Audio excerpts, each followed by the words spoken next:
Hi, everybody. I'm Karen Luong. I'm a partner in Husch Blackwell's Technology, Manufacturing, and Transportation Group based in Los Angeles. I'm also the co-founder and co-lead of the firm Psychedelics and Emerging Therapies Practice Group. Thank you very much for joining our program today. Before we begin, I would like to cover a few housekeeping items. Now, at the top of your audience console, there are multiple application icons for your use during the program today. If you have any questions during the webcast, please submit via the question box. We will try to answer all questions during the webcast today, but if a fuller answer is needed or we run out of time, it will be answered later via email. A PDF of this presentation is available in the program materials folder. This program has been approved for legal education hours. For live attendees, report your hours by clicking on the CEU sign-in icon at the top of the screen. A certificate of attendance, including course numbers, will be emailed to you tomorrow, along with a recording of the webcast for watching and sharing. Toward the end of the program, be sure to complete our short survey. We use your feedback to plan future programs and that are applicable to your business needs. That's all for the housekeeping items. Let's get started with our program. Today, I am very pleased to be presenting with Kimberly Chu and Anthony Coulson. Kimberly is an attorney in our healthcare, life sciences, and education group. She co-leads the firm's Psychedelics and Emerging Therapies Practice Group with me. She is a seasoned professional with a rich background in biotech research, leveraging her extensive experience to guide clients through the intricate landscape of clinical trials and academic research compliance. With a unique perspective gained from her experience in biotech startups, Kimberly seamlessly combines legal acumen with scientific insight. And Anthony Coulson is the president and owner of NTH Consulting, Inc., where he provides technical assistance on substance abuse, U.S. border, and gun policy for private industry, international organizations, and governments. Recognized nationally as an expert in drug trafficking, gun immigration, and domestic violence issues, Anthony has expanded his business to include regulatory and security guidance for nonprofit medical drug development organizations. He also serves as a consultant and advisor to U.S. and international news organizations, offering leadership and management services to corporations and government entities. Anthony retired from the Drug Enforcement Administration, DEA, in 2010 after 28 years of public service. At the time of his retirement, he was the Assistant Special Agent in charge of the DEA's Tucson District Office, where he directed the federal government's drug enforcement strategy in southern Arizona. His career with the DEA included various roles in Washington, D.C., Tucson, Los Angeles, Songkhla, Thailand, and Phoenix, Arizona. During his tenure at DEA headquarters, he served as an executive assistant overseeing a budget of over $500 million and managing approximately 500 employees and 700 contractors. Now, let me briefly walk you through our agenda for today. As interest in psychedelic therapies continues to grow, understanding the legal, regulatory, and operational frameworks has never been more important. So whether you're involved in research, clinical care, compliance, or administration, today's session is designed to provide you with practical insights and up-to-date guidance. We will begin with an overview of the current federal and state legal landscape for psychedelics, highlighting key developments and ongoing challenges. And then next, we'll take a closer look at ketamine, its FDA status, recent drug shortage resolutions, and implications for compounding practices. From there, we'll discuss what it takes to conduct psychedelic clinical trials, focusing on both regulatory requirements and operational considerations that can impact your work. We'll then turn our attention to DEA registration and compliance, with an emphasis on both clinical trials and unique issues surrounding religious use. After that, we'll cover risk management strategies and offer practical guidance for research and clinical teams navigating this complex environment. And finally, we will conclude with a question and answer session where I encourage you to share your questions and your experiences. And I will be starting us off, so let's get started. At the federal level, just as an overview, most psychedelics, psilocybin, MDMA, LSD, DMT, and others, are still classified as Schedule 1 under the Controlled Substances Act. That means they are considered to have a high potential for abuse, no accepted medical use, and lack of safety, even under medical supervision. This creates, as you all know, major barriers for both clinical use and research. Anyone wanting to work with these substances faces a complex and multi-layered approval process. There's one really notable exception, ketamine. Ketamine is Schedule 3, with established medical uses in anesthesia, more recently mental health. This distinction makes a big difference in what's possible for research and clinical practice, and we will revisit this shortly. So I want to talk briefly about right to try laws, because there's been litigation to try and expand access and a lot of advocacy under these laws to try and expand access under these laws to Schedule 1 substances. And it's a good example of how the legal community and advocates have tried to find ways to challenge the classification of psychedelics and expand their access. Right to try laws exist on both the federal and state level. 41 states have enacted them. They are designed to give patients with life-threatening conditions access to experimental treatments that have not yet received full FDA approval. These laws have been tested in a variety of medical contexts, and they aim to provide hope and options for patients who have exhausted standard treatments. Now, when it comes to Schedule 1 psychedelics, such as psilocybin and MDMA, for example, the situation is much more complicated. As I mentioned earlier, these substances are classified by the federal government as having no accepted medical use and a high potential for abuse. I will return to this topic in a bit when I discuss a series of cases that have challenged the DEA's position on right to try in the context of psychedelics, specifically psilocybin, and how these cases have the potential to shape the future of access. But the outcome, at least for now, is that psilocybin remains inaccessible under right to try. There are other avenues of challenge I'll discuss later, but for now the takeaway is that in practice, patients seeking Schedule 1 psychedelics still face substantial barriers. We're not there yet, but it's important to know that this avenue might exist in the future. Let's turn our attention to state-level initiatives where we're seeing some of the most significant develops in psychedelic policy.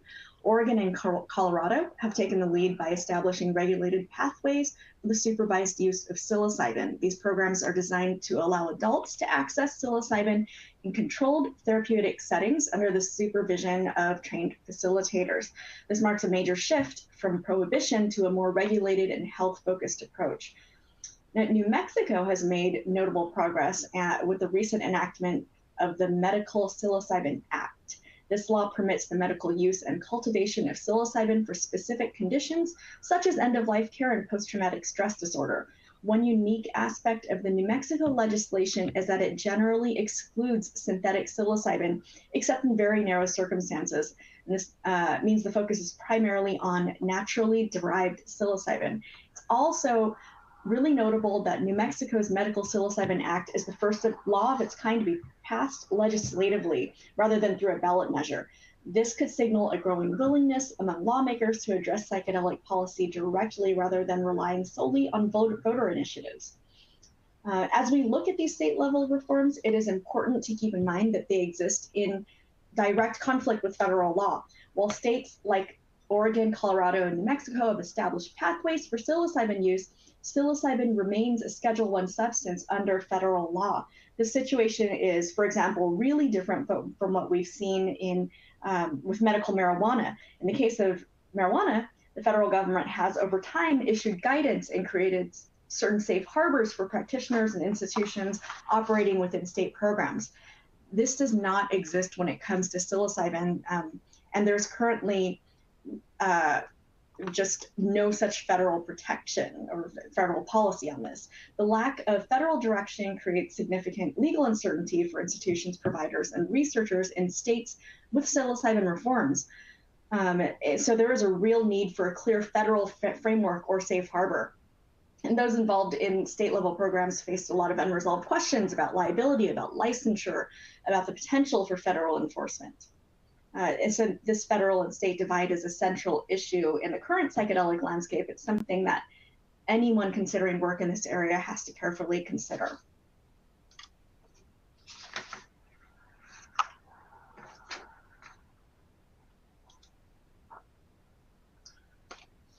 Now, I'm going to hand it off to Kim now to start us off on the next section, which discusses implications for clinical and research care. Thank you, Karen. So ketamine, as many folks on our call are aware, is a Schedule III controlled substance with both FDA-approved and compounded uses. It's well known for its FDA-approved role as an anesthetic, but in recent years, it's been widely used off-label at low doses for mental health conditions, often in compounded forms. Recently, the FDA has taken action that directly impacts the compounding of ketamine that raises the bar for clinical justification and oversight. These regulatory changes affect not only how ketamine can be compounded, but also how it's administered in clinical settings. As a result, IV clinics and telehealth providers who offer ketamine treatments are facing new compliance challenges and operational adjustments. I'll get to that in the following slides, but clinics should be paying close attention to updated guidances from our regulatory agencies and ensure that their practices align with both federal and state regulations. And for telehealth companies, the evolving landscape may mean stricter controls over prescribing, dispensing, and monitoring patients remotely. So some of the most common questions we hear relate to what these new regulations actually mean for day-to-day operations, such as whether certain compounded ketamine products are still permitted and how clinics can continue to serve patients safely and legally. Now, staying informed and proactive is essential, especially as practices around ketamine continue to evolve. So let's discuss the recent FDA update on the ketamine hydrochloride injection shortage. On April 2nd, the FDA officially announced that the shortage of ketamine hydrochloride injections have been resolved. And that means that injectable racemic ketamine is now considered commercially available according to the FDA. So for clinics, prescribers, and pharmacies, this update is significant because it affects both access to ketamine and its regulatory landscape for compounding. When a drug is no longer in shortage, the FDA generally expects providers to use the commercially available product rather than compounded alternatives, unless there is a specific medical justification. We've seen this widely in what's been going on with the Wegovy litigation that's ongoing right now in our court system. So along those lines, it's just important to remember that the most reliable source for updates on drug shortages is the FDA's official drug shortage website. Manufacturer press releases may actually contradict what is actually said by regulatory agency, but it's important to stay up to date with what the FDA's official stance is in order to ensure compliance and uninterrupted patient care. So in terms of the resolution of the ketamine hydrochloride injection shortage, under federal law, traditional compounding pharmacies, known as 503A pharmacies, are only allowed to compound drugs that are essentially copies of the FDA-approved products if there is a documented clinical need, or if the drug is currently on the FDA's shortage list. Similarly, 503B outsourcing facilities can only compound from bulk drug substances if those substances are on the FDA's 503B bulks list or on the shortage list.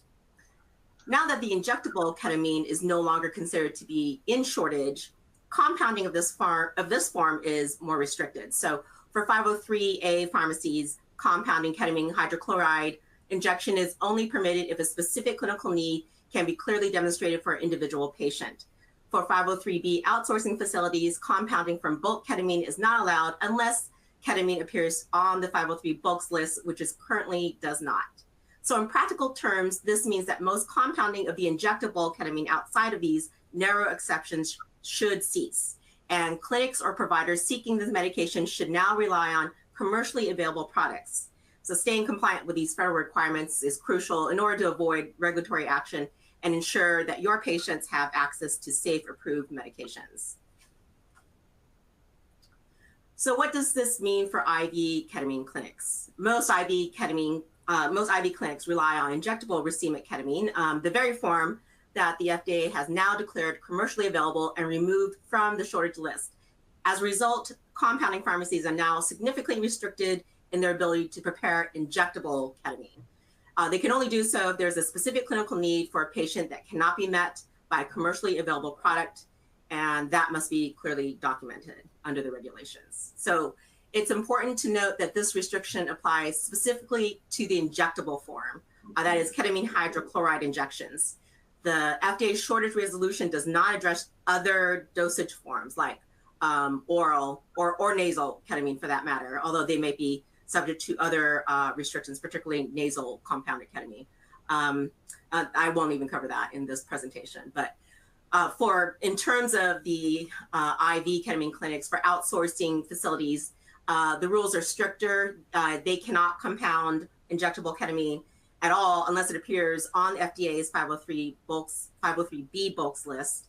And currently, ketamine is not on that list. So in summary, IV clinics should now source their injectable ketamine from FDA-approved commercial suppliers whenever possible and should not rely on compounded injectable products unless a true clinical need is documented.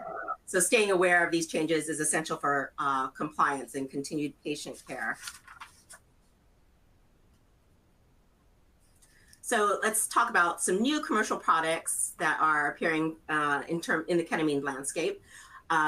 So in particular, I'd like to discuss PharmaTher's KetaRx product. And that's an example on this slide. So KetaRx is a racemic ketamine product that's currently under FDA review for specific neurological conditions, including Parkinson's disease, ALS, and complex regional pain syndrome. If it's approved, KetaRx would be an FDA-approved medication subject to strict regulation and manufactured under current good manufacturing practices, also known as CGMPs or standards. So this can seem confusing because KetaRx is essentially the same active ingredient as compounded racemic ketamine, but the key difference is in how it's regulated and manufactured. So KetaRx would be produced in a DEA-certified, FDA-inspected facility with rigorous quality control and standardized labeling. So this level of oversight is required for all FDA-approved drugs, which ensure consistency and safety for patients. Also, by contrast, compounded ketamine products are generally exempt from CGMP regulations and are not subject to the same level of federal oversight.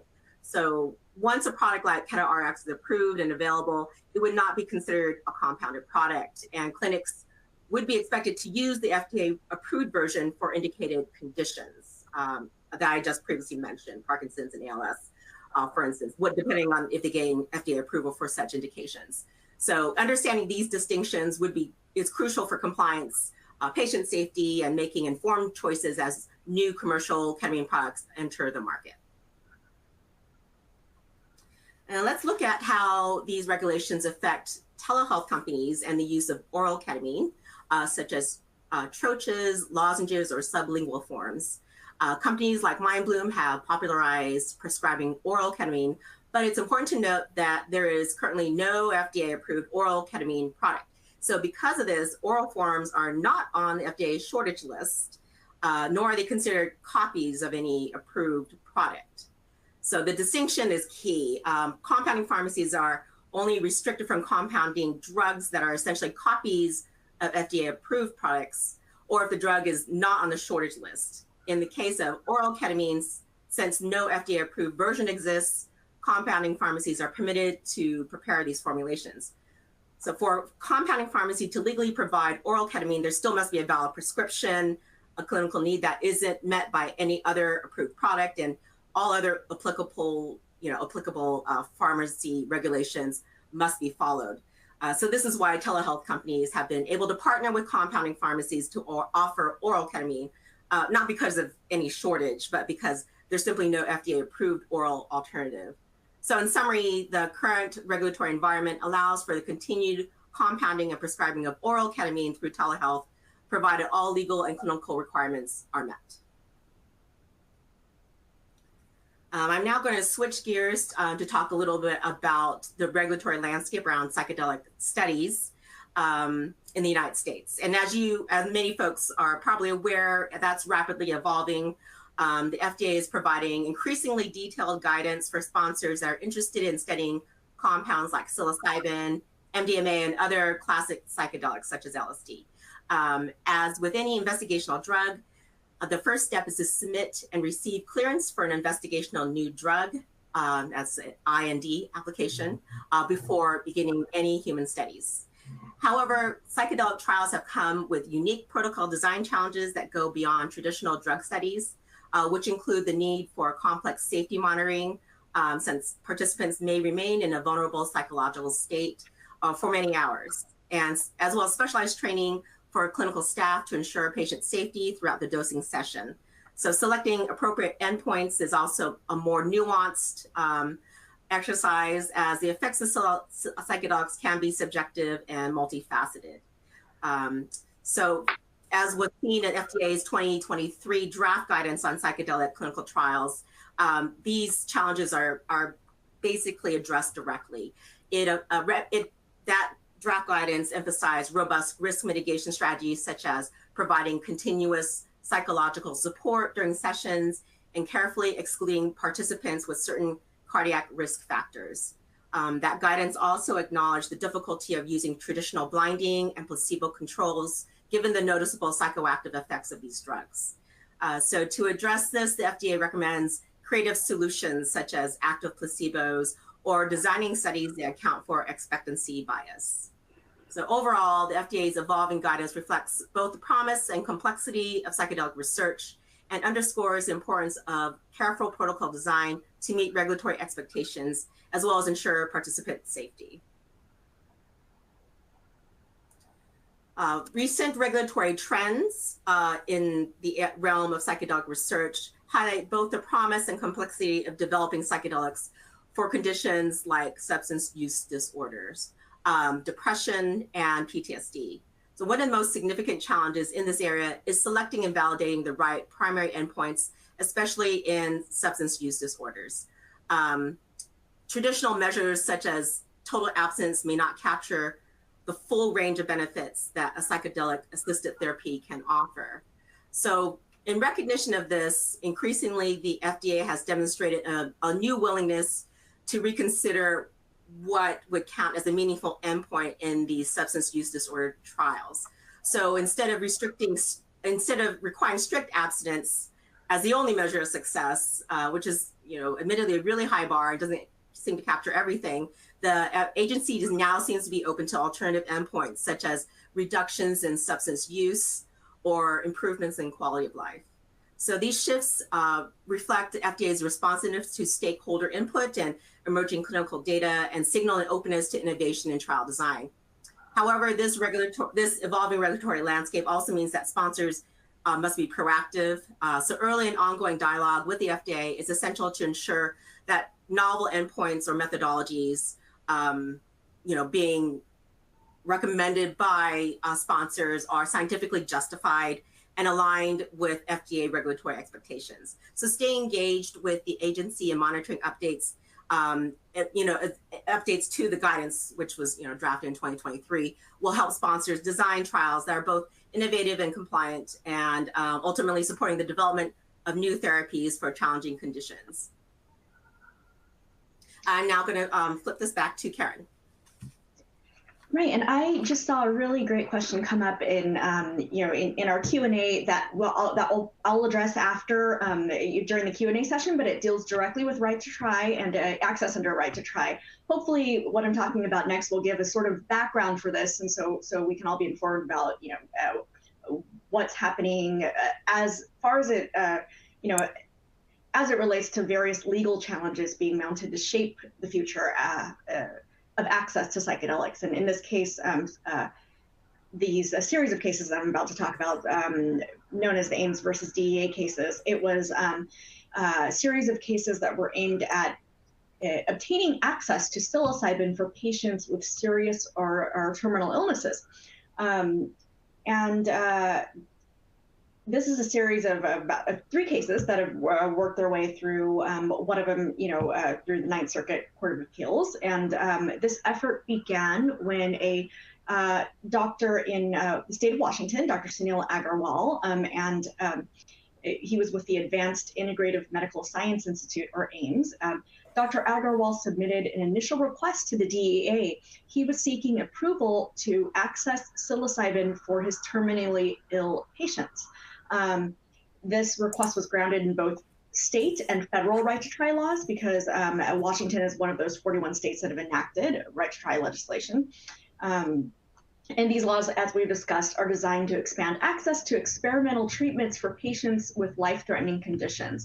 So under right to try legislation, usually, the understanding is these are very, very sick individuals who have probably tried other things and other treatments, have been unsuccessful. And, in the case of the AIMS cases, these are terminally ill patients who are in palliative care, and they don't really have necessarily the time to wait for drugs to make it through the FDA approval process. I do want to mention really quickly that under right to try, drugs that are that you have access to under right to try laws are required to have passed phase 1 clinical trials. So these, so there is a measure of safety, and you're not just able to try or anything. There's a measure and a requirement that these are past phase 1 clinical trials. There are several synthetic psilocybin drugs that have passed phase 1 clinical trials, which is why Dr. Agarwal petitioned here for access to those specific substances. Now, in addition to this request, AIMS also filed a concurrent petition to reschedule psilocybin. This is important because moving psilocybin from Schedule 1 to Schedule 2 under the Controlled Substances Act, it would acknowledge that it has some accepted medical use and potentially ease many of the barriers to clinical research and therapeutic access. Potentially, if psilocybin were moved from Schedule 1 to Schedule 2, you could access it under right to try and before FDA approval. And the part of the AIMS case that challenged and sought access under right to try was ultimately the DEA ultimately said, no, this is a Schedule 1 drug, and it went all the way up on appeal, and Court of Appeals affirmed the DEA's right to make such a decision. But the petition to directly reschedule psilocybin is still active. It ultimately reached the Ninth Circuit Court of Appeals, and in a very notable decision, the court required the DEA to clarify its reasoning regarding the denial of the psilocybin rescheduling petition, because the DEA initially did deny the petition to reschedule. This ruling is significant because it called for greater transparency and accountability from the DEA in its scheduling decisions, and DEA is expected to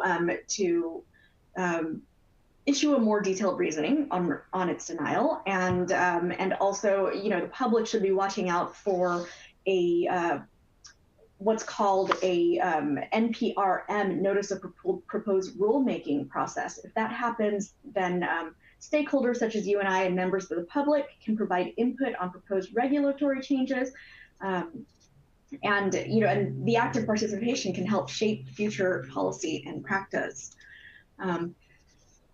Some key takeaways from these AIMS cases is that the federal regulatory framework remains highly inflexible, even in the face of mounting evidence and advocacy for expanded access. This it doesn't mean that that the battle is over. The battle is still being fought, and on the FDA has twice granted psilocybin breakthrough therapy status. The current administration and a lot of relevant agency leaders have all spoken favorably about psychedelic-assisted therapy. So there is hope, and there are advocates that are actively working, and the petition is to reschedule psilocybin is, still has some life in it. We may see progress with the new administration. Some practical implications of AIMS cases. What does this all mean in practice? First, strict DEA compliance is essential. Anyone working with these substances must follow DEA registration and regulatory requirements. to the letter to avoid legal trouble. Second, the legal landscape is changing fast. Researchers and clinicians need to stay informed about new developments. Court decisions, legislation, regulatory changes can have immediate impact. And finally, like I mentioned earlier, look for opportunities to engage in the policy process, such as submitting comments during rulemaking periods, that or notice of proposed rulemaking I just mentioned. Yeah, your input is really important. They really do pay attention to it, and it can shape future access. And I will hand it off to Tony now. Thank you very much. Again, as I was introduced, a retired DEA who's been working now in this field of clinical trial development, helping sponsors and companies navigate the state and federal regulatory requirements in order to get up and running on clinical trials. As a disclosure, I pretty much worked for everybody that's a major sponsor of any type of psychedelic clinical trials, starting from MAPS to Lykos family to USONA to MindMed and a bunch of other companies in between, small and medium-sized folks. So it's been, the past 12 years have been quite a journey working with my former agency, sometimes pretty difficult to navigate even my own, even though I come from that family of DEA folks. But so I'm going to give you a kind of a guidance on how to get through the clinical trial process. And then I'll talk a little bit about RFRA and the religious exemption piece, but just a little bit. I spend a majority of my time working in the area of clinical trial work. So with every clinical trial, one of the problems that we have is a disconnect between the sponsors getting and funding these operations to handoffs to clinical trial organizations or clinical research organizations, CROs. And what I've discovered over the past number of years is there's a lot of throwing over the fence. Sponsors toss a lot of responsibilities over the fence to the CROs. The CROs toss a lot of the responsibilities over the fence to our researchers out there that are trying to do these clinical studies. And it's almost fend for yourself. Here you go, catch these requirements and do up the paperwork and put stuff together. And so a lot, which results in the end of a lot of complaints about the DEA. And I know that in the prior discussion, we've talked a lot about, DEA is a very intransigent piece to work with here. But in this case, a lot of the problem is a lack of preparation on the part of sponsors and organizations to get the proper documentation, get the sequence in order to do a submission to DEA. And a lot of frustration occurs in a lot of different places, from the site to the sponsor to the clinical research organization, because of this lack of preparation. And everybody looks to blame the DEA for doing things, and DEA certainly has their share of blame to accept here, but the problem is preparation. And over the years, we've kind of put together what DEA wants to see and how fast it can go. So in the document preparation, you need that IND number. And sometimes everybody calls it an IND approval letter. It's not. It's an open IND. It's an FDA open IND acknowledgement letter that an IND has been opened. A protocol that's at least been sitting over at FDA under the review process for a period of 30 to 45 days. And a site level IRB. So an IRB that's been done, that's addressed to the principal investigator, who should be the registration, the DEA Schedule 1 researcher registration holder. But there's more to doing that in terms of document preparation. Site selection is a big piece. We're seeing a lot of organizations, a lot of sites, a lot of what I call pirates getting into the mix here. Pretenders and folks that aren't being so well established in here. So so there's a lot of vetting of the ownership, vetting the PI, a lot of work doing the IP storage and physical security that needs to be worked up, and the personnel security vetting. Every person that handles IP has to have a credible background done according to the Code of Federal Regulations. And so all this documentation needs to put together. We need permits and registrations, and I'll go through that a little bit here. So with site selection, the important thing is feasibility experience. Do they have experience doing this? Schedule 1 and state licensing. Some states have no state licensing requirements. Some states do, and some states are very rigid in a very long process. Tennessee, for example, takes 3 to 4 months to get a license in Tennessee for Schedule 1 research from the Board of Pharmacy in Tennessee. And there's one-offs like that. Different states have different requirements at different times. And DEA requires that as a predicate before they will issue a Schedule 1 registration. And so that's a lot of the delay that happens. Sponsor throws something over to CRO sends it to the site. They do a DEA submission, and then they don't have these predicates in place. And so DEA has to wait long periods of time for that documentation to come in. What we're also seeing now is that everyone's using the same researchers. So we get a lot of saturation of studies and a lot of competition for enrollment. And there's a lot of incentivization going on that's kind of grinding sponsors against sponsors here. And there's no coordination between sponsors to do it because they're competing against each other to get that product out.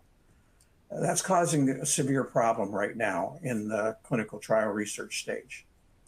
And as your principal investigator and supporting staff, we've had a number of sites that fail.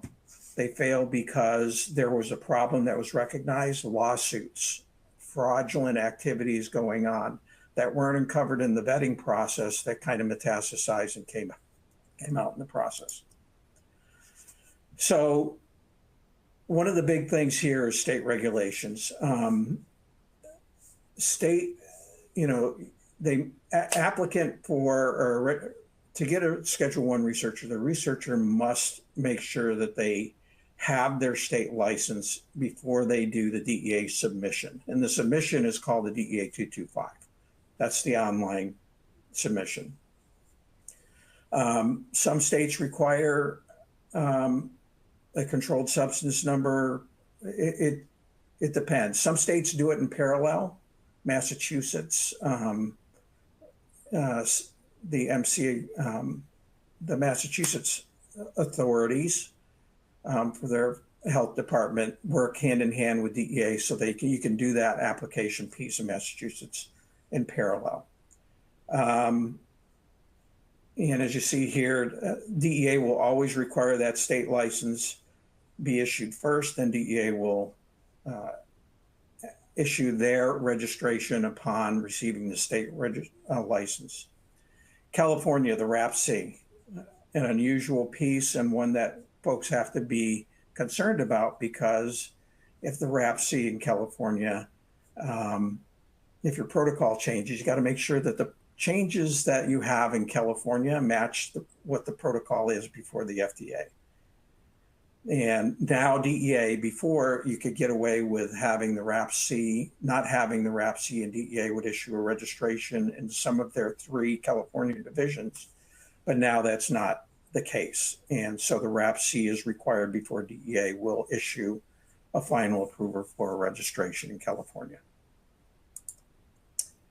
So preparation, which is called the 225 process, the application. And there are, folks have to realize that the DEA process is decentralized.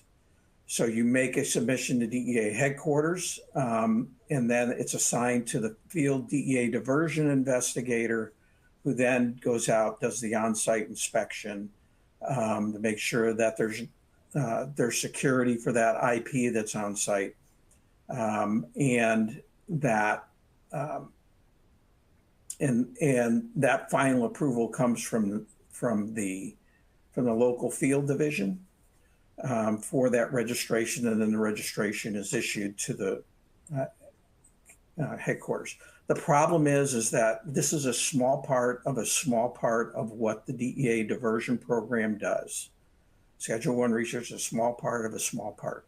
And because it's a small part of a small part, there is no formalized training in their Academy of Diversion Investigators of how to do Schedule 1 clinical trial workups or workflow. It's all on-the-job learning, usually learned from a more experienced DEA diversion investigator, which makes the problem is that it's very subjective based on field division. I'll have one DEA field division that requires, and I'm just being facetious here, concertina wire, guard dogs, and whole things around that IP storage room.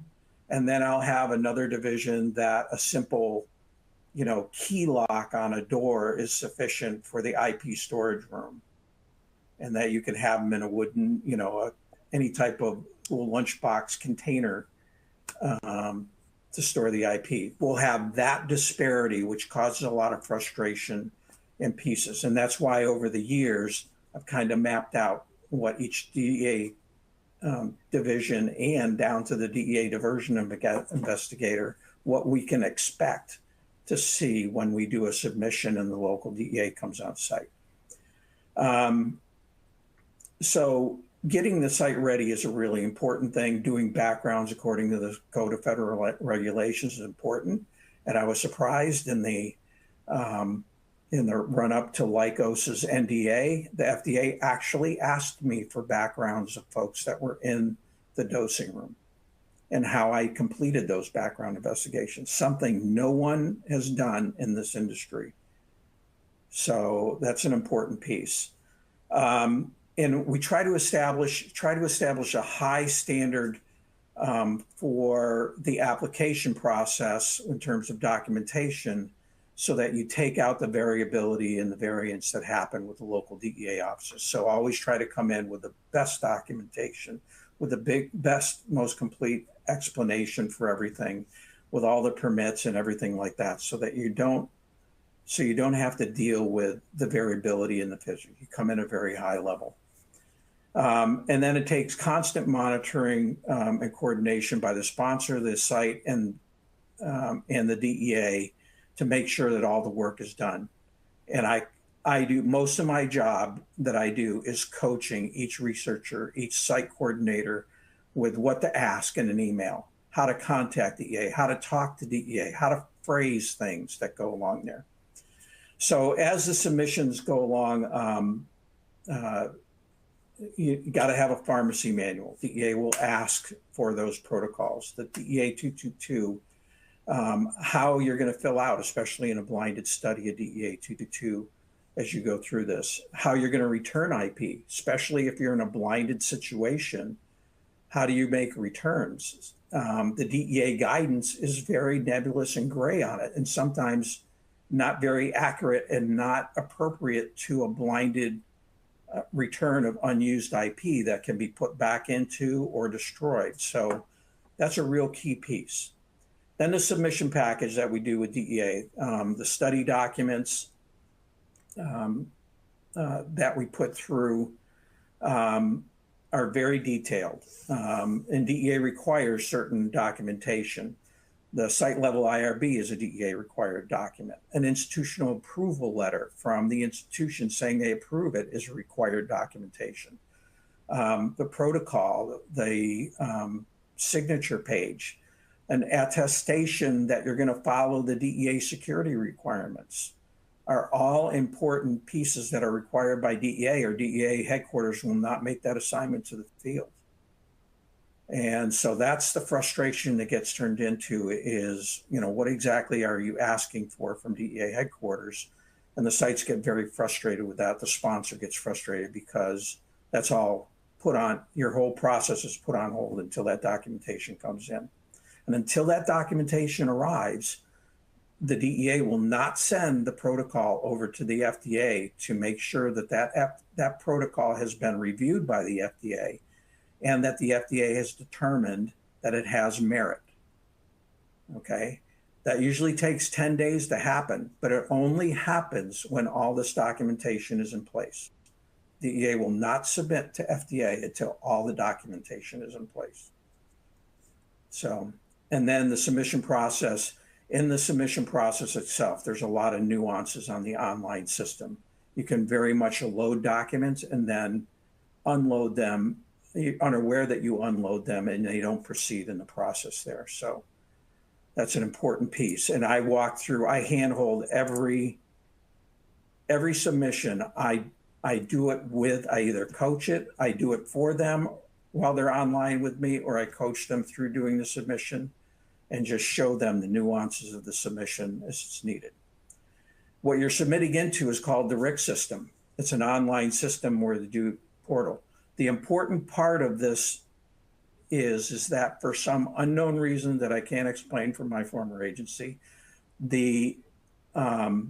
what you upload to DEA headquarters cannot be seen by the local field division. So the first response from DEA is, can you send me this that you already uploaded? Well, the local field division investigator can't see into those. They can see the documents are there, but they can't see those documents. So that's why we do a lot of work in terms of coaching, in terms of at first contact, this is what you send the local DEA diversion investigator. Yeah, you already uploaded, but send it to them again. State licensing is nuances I've talked to before. And the one issue that we have is if you have a supplier like Catalent or Thermo Fisher or Sharp or any other supplier of Schedule I substances, they must have a license in that state in order to distribute into that state.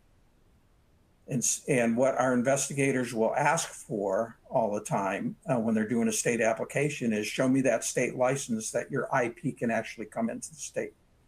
And they don't have it, which holds up the state licensing, which holds up the DEA process. Post-submission, the document at DEA headquarters, and I've gone through this, they check for the assignment to the field. Sometimes the local diversion centers will send out a questionnaire that asks about open hours, contracts with who owns the property, all types of things, and it varies from field division to field division. The on-site inspection, especially for a new registration, is very important.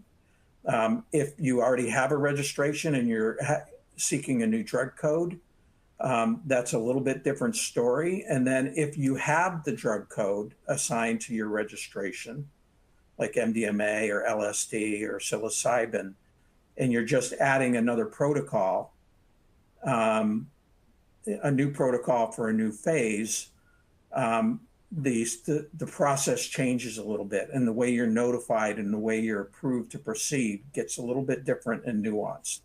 And that's what I help navigate these sites through. It's really complicated, and I've spent a lot of time here, but finally what I'll talk about is the RFRA exemptions, the Religious Freedom Restoration Act exemptions. There are now 5 organizations that have the exemption. The last one was kind of unique in that it was the first one that really didn't have to go through a court process in order to force DEA to issue the exemption. But the church or the organization followed some really strict guidelines. They had to cease operations for a very long period of time in order to appease DEA, in order to negotiate out that RFRA exemption. DEA makes it extremely difficult for and I put the law up there and the guidance, and that is because DEA is just loath to make a determination or decide who's a sincere religion. That's the holdup. They just don't want to do that. And so that's kind of the holdup for what happens. But when I tell you that the 5 organizations, once they got the exemption, DEA leans over backwards to make sure that they operate correctly. They come on as a partner, and so any mistakes or anything like that, DEA works to kind of help them correct it. DEA does some once you get in, DEA does some extraordinary work to help that exempt organization function. And that's it. I know there's a lot of questions. It's a really nuanced field. I could spend days talking about it. So, but I'll leave it there.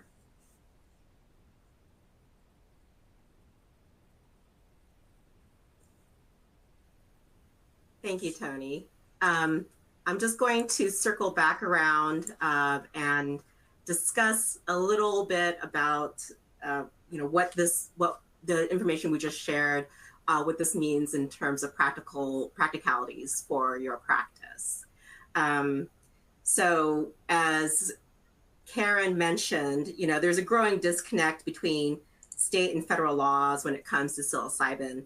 And while some states have created legal frameworks for psilocybin use, it remains a federally prohibited substance, which creates significant uncertainty for institutions and clinicians who must carefully assess their own risk tolerance before participating in these state-run, state legal programs. So, and we don't want to downplay these risks. They're real. Participation can expose individuals and organizations to potential federal enforcement, and could possibly jeopardize federal funding and potentially trigger other regulatory consequences.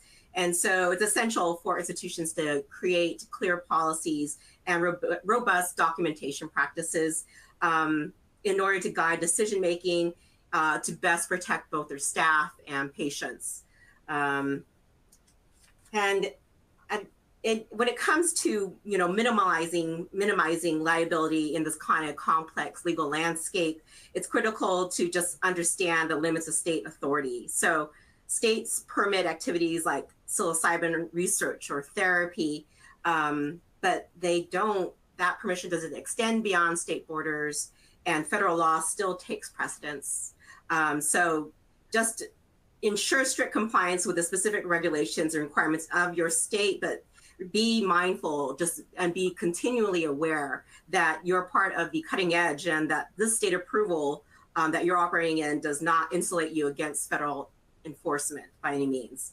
So it's important to maintain compliance with applicable federal requirements and adhere to current federal guidelines and staying vigilant as to any changes in federal law or policy that could impact your work. So by combining these strategies, respecting state boundaries, federal compliance, and proactive legal consultation, you can better protect your institution and your practice from potential liability. I know we have a few questions and we're coming towards the end of our time, but I will take one of the easier questions I think to answer is whether a physician must always be the investigator. And I'm assuming that, and the question is, or can nurse practitioners also be an investigator in states where they have full practice authority? So I'll just take that question real quickly because it's fairly straightforward that from a federal regulatory standpoint, the FDA doesn't require the investigator to be a physician unless the protocol or the nature of the drug being tested as part of the clinical trial requires specific medical expertise. So under the eyes of the FDA, the investigator must be qualified by training and experience. And so for most drug studies, that sponsor or the FDA will expect that investigator to have clinical training that's appropriate to whatever condition is being investigated. So in states where nurse practitioners have full practice authority, whereby they can independently diagnose, treat, and prescribe medications without physician oversight, they're recognized as independent healthcare practitioners. So from a state legislature licensure perspective, they meet these basic requirements. But the other practical considerations are, you have to meet the training experience requirements in the protocol, in the trial protocol, and you will need to get IRB, that is Institutional Review Board, approval for that meet the protocol, as well as meet the sponsor's policy, whoever's sponsoring the clinical trial, their policy. And so, but there are precedents, of prior cases of nurse practitioners serving as principal investigators for clinical trial, particularly in like primary care, behavioral health, and nurse-led research. So, as a lot of like these answers in the legal area go by, it depends. So, and that's kind of like my short answer. I think that's the shortest answer I've got. Right now, I'm going to go ahead and I think the other questions we'll have to take offline and answer separately by email because we are coming towards the end of our time together. So I'm going to close this out, and I thank everyone for joining us today, and we hope that this information was helpful to you and your organization. So as a reminder, this program has been approved for legal education hours, and to report your hours, click on the CEU icon that's at the bottom of your screen. A certificate of attendance, which includes course numbers, will be emailed to you tomorrow, along with a recording of this webcast for watching and sharing. And be sure to complete our short survey. We can use your feedback to plan future programs that are applicable to your business needs. Anyway, this concludes our webinar, and thank you very much for your time and attention.